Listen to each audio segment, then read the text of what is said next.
The numbers tell us it's clear, tell us a clear and convincing story. We're going to win this race. Just look at what has happened since yesterday. 24 hours, we were behind in Georgia. Now we're ahead, and we're going to win that state. 24 hours ago, we were behind in Pennsylvania, and we are going to win Pennsylvania. And now we're ahead, but we're winning in Arizona, we're winning in Nevada, and in fact, our lead just doubled in Nevada. We're on track to over 300 electoral college votes. And look at the national numbers. We're going to win this race with a clear majority of the nation behind us. We've gotten over 74 million votes. Let me repeat that, 74 million votes. That's more than any presidential ticket has ever gotten in the history of the United States of America. And our vote total is still growing. We're beating Donald Trump by over 4 million votes. And that's a margin that's still growing as well. One of the things I'm especially proud of is how well we've done across America. And we're going to be the first Democrat to win in Arizona in 24 years. We're going to be the first Democrat to win Georgia in 28 years. And we've rebuilt the blue wall in the middle of the country that crumbled just 4 years ago. Pennsylvania, Michigan, Wisconsin, the heartland of this nation. I know watching these vote tallies on TV moves very slow, and as slow as it goes, it can be numbing. But never forget, the tallies aren't just numbers. They represent votes and voters, men and women who exercise their fundamental right to have their voice heard. And what's becoming clear each hour is that record number of Americans of all races, faiths, religions chose change over more of the same. They've given us a mandate for action on COVID, the economy, climate change, systemic racism. They made it clear they want the country to come together, not continue to pull apart. The people spoke, more than 74 million Americans, and they spoke loudly for our ticket. But while we're waiting for the final results, I want people to know we're not waiting to get the work done and start the process. Yesterday, Senator Harris and I held meetings with groups of experts on public health and the economic crisis this country is facing. The pandemic, as you also know, is getting more worrisome all across the country. Daily cases are skyrocketing. And it's now believed that we could see as many as 200,000 cases in a single day. The death toll is approaching 240,000 lives lost to this virus. That's 240,000 empty chairs, kitchen tables, and dining room tables all across America.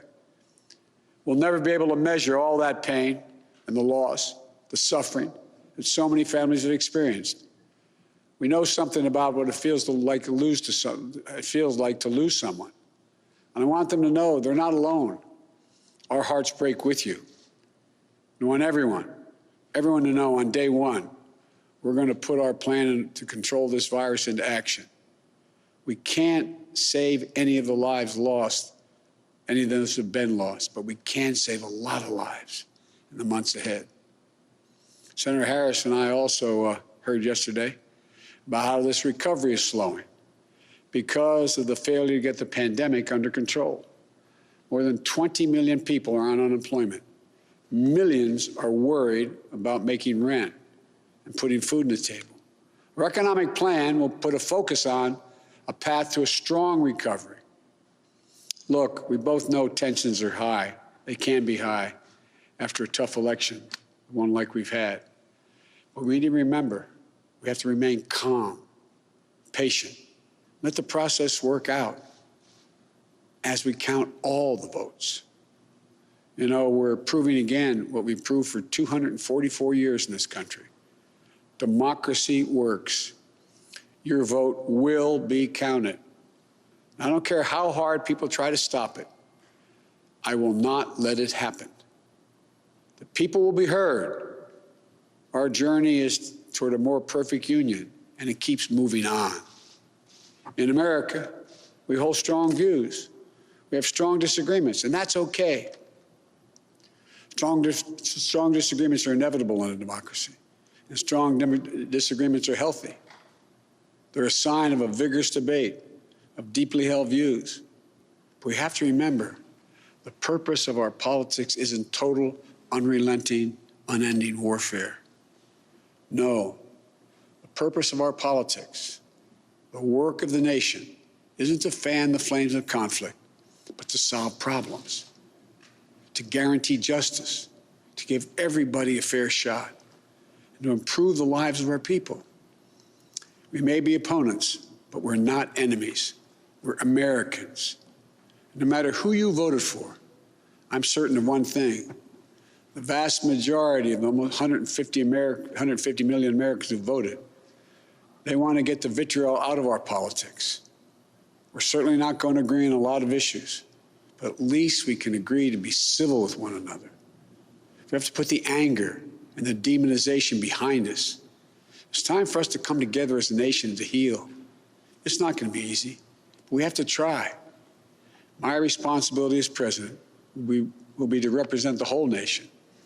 And I want you to know that I'll work as hard for those who voted against me as those who voted for me.